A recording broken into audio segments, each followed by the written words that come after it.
And we continue with Chapter 9. You may eventually have no choice but to level and bring this out into the open, but you would not start that way. Your people are aware of the circumstances at some level. Rubbing their noses in it may not be necessary. You can always bring it in at a later date.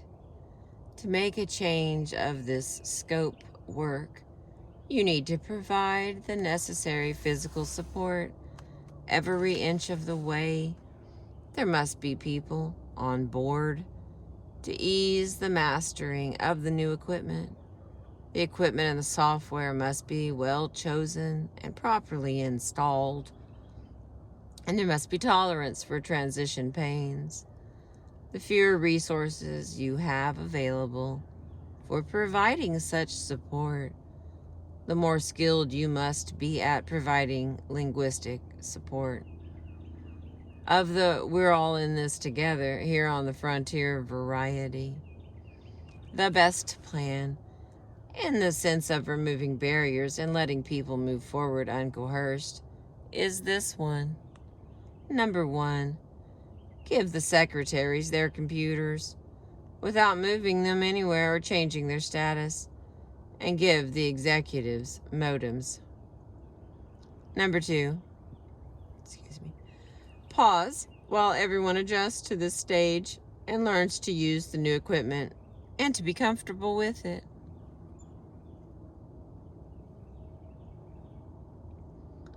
Number 3, give the executives their own computers. Number 4, pause again until the dust settles, repeating step 2, which is pause while everyone adjusts to this stage and learns to use the new equipment and be comfortable with it. And the final step, step 5. Now, move the secretaries. In preparing the materials you will use to lay the ground for all this, you first match the existing reality at each stage, and then you make the shifts, one at a time. If your choice were to make brief talks in small meetings, with just you and the secretaries and executives present, you could use the summaries below as springboards. First stage. Our division is a family. We matter to one another, and that matters to me. But a family has a tendency to stay home, a tendency not to go anywhere, and we have reached a point where we must move on. It's time to begin thinking of ourselves as the crew of a proud ship with a brisk wind filling our sails. The second stage. There was a time when a small wooden sailing vessel was the best that division could manage. This division could manage, and we were loyal to her and happy to be aboard.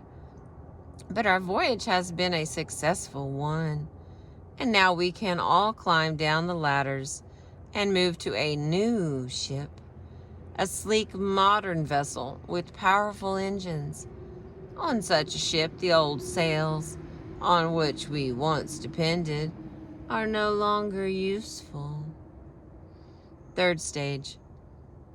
We've gone through many storms together, seen many bright dawns after they were over, and have survived, and it's been great. But now it's time to move out to the stars, and we can't do that from a ship that is tied to water, no matter how modern she may be. Now we need something new. Now it's time for us to leave the sleek ship that has served us so well and go on board a new ship, a spaceship. Time to turn our eyes to the promise of the future. And there you are, safely installed. Is this corny? Certainly. Is that a problem? Absolutely not. When people face changes that they perceive as threatening, they are completely uninterested in novelty and elegance. Ronald Reagan steadily maintained, with overwhelming success, a flood of corny images and symbols and metaphors. Every element of change he proposed was carefully presented as a metaphor for the eyes and for the ears. And those metaphors were chosen from the most comforting and familiar set available to our culture, the old western frontier, the proud ship sailing, Main Street, a lovely, loving family gathered round the hearth. Reagan has been the beloved Norman Rockwell of politics. He earned the title of great communicator by being corny. Corny, hokey, even, is precisely what you need to introduce major change. The next part, how to find a metaphor. No one argues about the usefulness of metaphors, but it is often hard to think of one when you need it, because we don't store information in our memories in a way that provides us with a handy metaphor directory. The following steps will help you in any metaphor search. Number 1, write down the semantic features that you know your metaphor must have. Number 2, answer the question, what has those semantic features? Number 3, choose the best answer, the closest, the most appropriate fit for your metaphor. And the final one, number 4, double check the result for undesirable consequences. For example, the vice president is the spare tire of government. Might seem like a good metaphor at first. Vice presidents, like spare tires, can be said to have the features plus ready in emergencies, plus necessary in emergencies, plus in perfect repair, and plus useful, etc. But when you check the metaphor carefully, you will find it contaminated, because a spare tire has already been used as a very familiar metaphor for a roll of superfluous fat around the human middle. You would therefore discard it and try again. Another useful technique for finding metaphors is to remember that every metaphor is the starting point for a story, and to use that knowledge systematically and creatively. In the same way that you can work back and forth between semantic features and reality statements, using one as a sort of jumpstart device for the other. You can work back and forth between metaphors and stories, letting one generate the other. This process is more easily demonstrated than explained. Let's look at an example based on a story from Ronald Reagan's inventory to see how it can be mined for linguistic gold.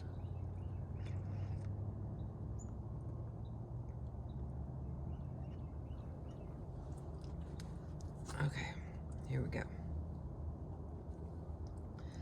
Once there was a little boy who went into a room and found a big pile of horse manure on the floor, whereupon he cried out excitedly, "I just know there's a pony in there somewhere." You could word the possible metaphors in a lot of different ways, some of them boring, every obstacle is a potential blessing, and some of them too indelicate to be stated here. The 4 items that can be worked into your metaphors are obvious and easy. The optimistic little boy, the pile of manure, the room, the pony. Once the story has been told, those metaphors are available to you. You can say all of the following sentences to your audience and be confident that they will understand your meaning. First of the 4 sentences. Well, our widget has turned out to be a pony after all. Number 2. All right, everybody, let's buckle down and find the pony. Number 3. Some of us are pony finders and some of us aren't. Number 4. If there's a pony in this room, my friends, I can't find it, and heaven knows I've tried. and so on. You can also play a game of substitution, using names that are appropriate to your situation. Like this. Number 1. Faced with the pile of manure, Reagan would look for the pony. He was a pony finder. Number 2. Faced with the pile of manure, would pave it over. He was a manure paver. Number 3. Faced with a pile of manure, would pretend it wasn't there. He was a blank, blank, blank, and so on. When you come across a suitable, brief, and powerful story like the Pony Finder story, take a good look at it and ask yourself, is there a metaphor in there that I might be able to use? And when a solid metaphor occurs to you, ask yourself, can I turn that into a story? Then it works both ways. I know no more effective technique for building a successful culture or your group than this one. Talking and writing down change. What would have to happen? Often when I am called in because people feel that they are completely stuck in their efforts to solve a problem, the reason for the stall turns out to be a linguistic one. Usually the question being asked is, how can we X? Usually the answer being given is either we can't or nobody knows. And usually the barrier is in the way that X has been worded. To get around this kind of barrier, I use the question, what would have to happen before X could happen? For example, at one large hospital, I found everyone devoting much time and energy to the question, how can we have more nurses on duty? I asked, what would have to happen before you could have more nurses? And was told, we'd have to have more money to pay them with, and there just isn't any more money. I asked again, okay, what would have to happen before you could have more money, since there isn't any more to be had? And I was told, somebody else would have to give up some money. At which point everyone said, oh, and came unstuck. Before the ultimate goal of putting more nurses on the floors could even begin to be achieved, they had a sub-goal to get out of the way. They had to decide who it was possible to approach about giving up some money. This seems trivially obvious after the fact, always. But once a project, like increasing the numbers of nurses on duty, has been written down and discussed at half a dozen meetings, the language used to talk about it and write about it takes on a life of its own. It begins to look like the only possible language for the purpose. If it is the wrong language, you will get stuck, and there will either be no change or a change that is the wrong change. Always when progress seems impossible, stop and ask yourself, am I asking the right questions? Because without the right questions, you cannot possibly get the right answers. Get a sheet of paper, write down your ultimate goal, no matter how improbable it seems, and then begin asking the question like this. Your ultimate goal, X minus 1. Before we can have X minus 1, what would have to happen? If 3 things would have to happen, write them down and number them X minus 2, X minus 3, and X minus 4. And ask the question again for each one. Before we can have X minus 3, what would have to happen? There'll be some overlap. You'll find that sub-goal, X minus 17, is what's holding up X minus 5 and X minus 9 and X minus 11, for example. And eventually, you will reach the sub-goal that is the real bottleneck. The end of the string that when found and pulled, makes the entire knot untangle. If you have trouble as you go along, keep asking the following critical questions. 1. Who will suffer from cognitive dissonance if this goal is proposed? 2. What reality statements are threatened by this goal? 3. What metaphors are threatened by this goal? 4. Who will face real-world losses if this goal is achieved, and what are those losses? The more different ways you can find to reformulate your goal, the more different ways you can devise to put the problem into words, the more likely you are to work out a plan that will actually lead to a solution. Notes. There's only 2 of them. The term modulation, like the term syntonic, is originally from music theory. In music, modulation is a method for changing smoothly and harmoniously from one key to another. Number 2. This metaphor appears as an example in Douglas Hofstadter's fine book, oh lordy, Gödel, Escher, Bach, An Eternal Golden Braid by Random House of 1980. Now, the workout, let's see where we're at. Yeah, we're right. Let's do this. We're done this chapter. We read this. Workout for chapter 9. Number 1, for an entire article presenting one careful and detailed metaphor after another, read The Americans, Why We Baffle the Europeans by Luigi Barzini in Harper's for December 1981. Barzini fills in the blank over and over. In America is ... and the U.S. is ... Very useful for stepping outside the American forest and getting a look at the American trees as others see them. Number 2.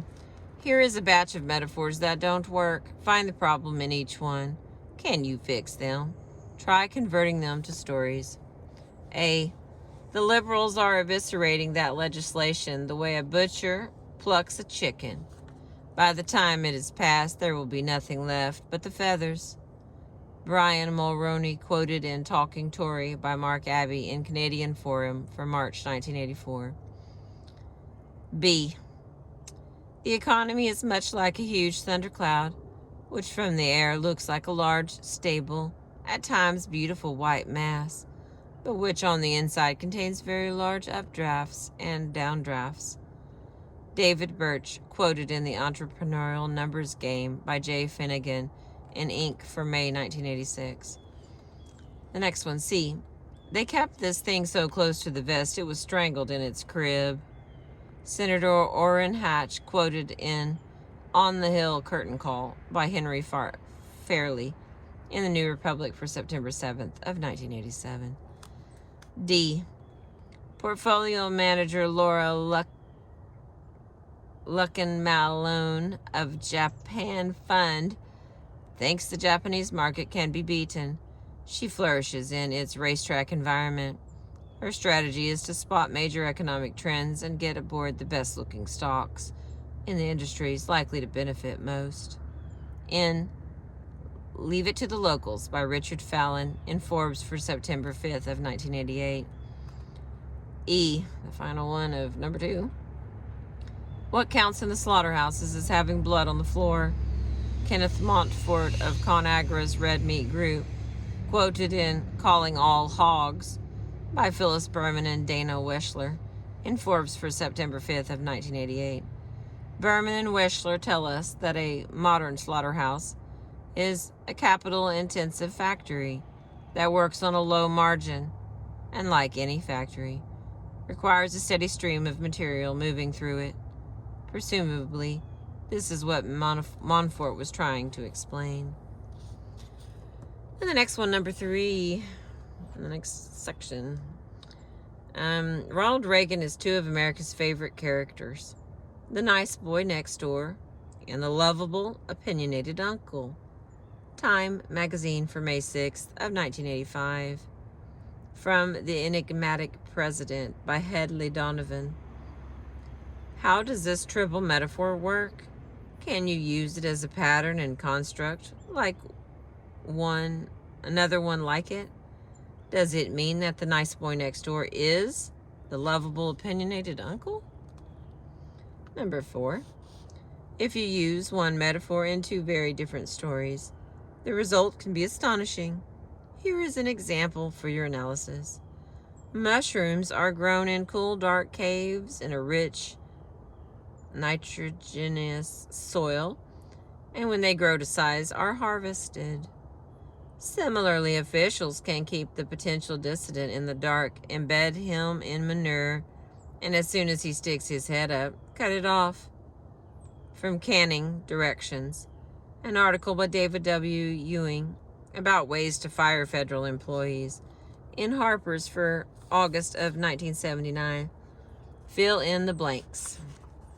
The goal of the mushroom farmer with regard to crops is ... The goal of the federal official with regard to troublesome employees is ... 3 more left. Stay with me. Number 5. Sometimes a very large metaphor can be packed into a very small space. For example, the Washington Diarist column in the New Republic for January 25th of 1988 had a sentence saying that, compared to Washington journalists, New York journalists are running at 78 RPM to R45. Expand that. What does it mean?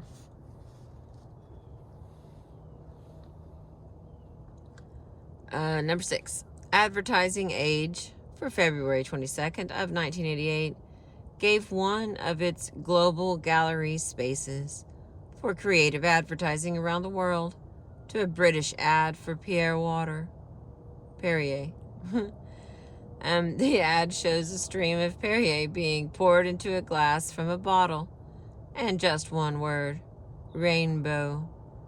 Is this a metaphor? A multiple metaphor? Can you explain it? We wouldn't accept the word pas ball, French foot plus English ball, which makes rainbow. What makes rainbow acceptable? And the last one from that little section, number 7. Here's Charles Krauthammer discussing the power of metaphor. Some years ago, in a moment of near whimsy, America's most intelligent liberal rep, Barney Frank of Massachusetts, proposed the abolition of all political metaphors. Would we have gotten mired in Korea? He wondered, if we had not been convinced it was a dagger pointed at the heart of Japan. How might history have been different if Korea had the shape of a plum? What are we hiding under the bandages of metaphor? In the Los Angeles Times for May 18th of 1986. Can you answer the congressman's question?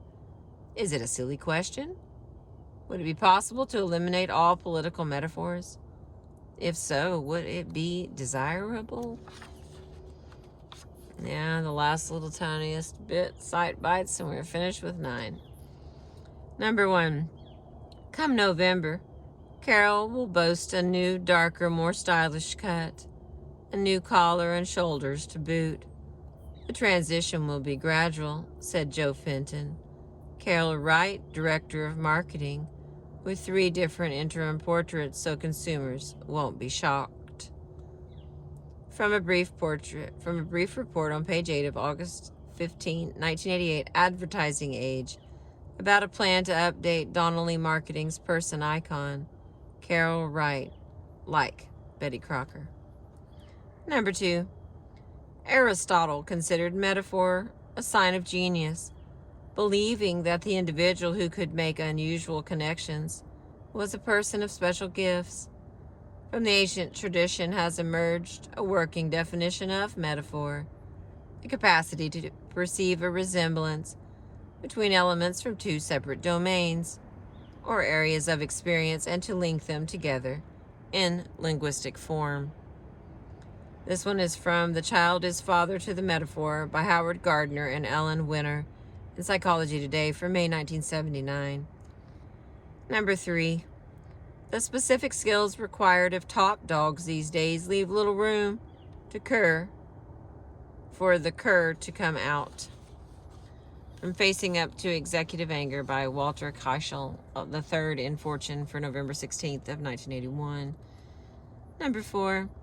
It is their speech that renders politicians implausible, not their actions. They become characters in the soap opera of the television news. Their slogans and phrases, worn so smooth by repeated use that they resemble ancient coins to which nobody can assign either a value or a city of origin. From Political Discourse by Louis H. Lapham in Harper's for August of 1980. Notice that Lapham changes metaphors in midstream. Does this work? Number 5 of 9. Most of our lives are as soft as souffles. It is hard for the hale to realize that even the strongest body is a twig easily broken by the sharp edges of life. From The Technology That Cares by George F. Will in Newsweek for December 8th, 1982. Number 6. For Dillard, language is the house we build to keep out the cosmic weather. A comment on Annie Dillard by Verlin Klinkenborg in Nature Calls, Village Voice for September 15th of 1987. Number 7. There is no such thing as a pure emotion, uncontaminated and undefined by its context. If there were, it would be like an egg without a shell, a gooey mess. Yet empty rules without passion to energize them are, like shells without eggs, fragile and hollow. From 2 Acts by Carol Tavris in Harper's for January of 1983. And number 8, next to the last one here. What is framing a problem, and why is it so important? Framing a problem involves selecting the context in which the problem is likely to be solved. This representation has been called the problem space, or sometimes the decision frame. One useful working definition of problem space is the subject's representation of the task environment that permits the consideration of different problem situations and sets limitations on possible operations that can be applied to a given problem. Identifying the correct problem space is not always obvious and simple, but it is critically important beginning. Okay, I'm gonna be honest here. I read all that and I don't know what the hell that said. Might have to rewind this little bit, because it sounds important. What is framing the problem, and why is it so important? Framing a problem involves selecting the context in which the problem is likely to be solved. Okay, that one was from The Critical Role of Context in the Diagnostic Process by Jerome P. Carrier and Richard L. Koppelman in Hospital Practice for August 15th of 1987. And the final one for number 9. If a city exports more conventioneers than it imports, it develops a convention spending deficit. Easier than building a convention center and more immediately profitable would be to forbid local residents to attend conventions in other cities. From Meet Me in St. Louis by David Owen in Harper's for September 1983. He talked about corporate kitty litter problems, where everything looks okay on the surface, but don't dig around. The same article, Owen is quoting from a speech by John D. Jack Jackson on page 11. Let's see. I appreciate you listening. We have finished chapter 9. From Success with the Gentle Art of Verbal Self-Defense by Suzette Hayden Elgin. I appreciate you. Thank you so much.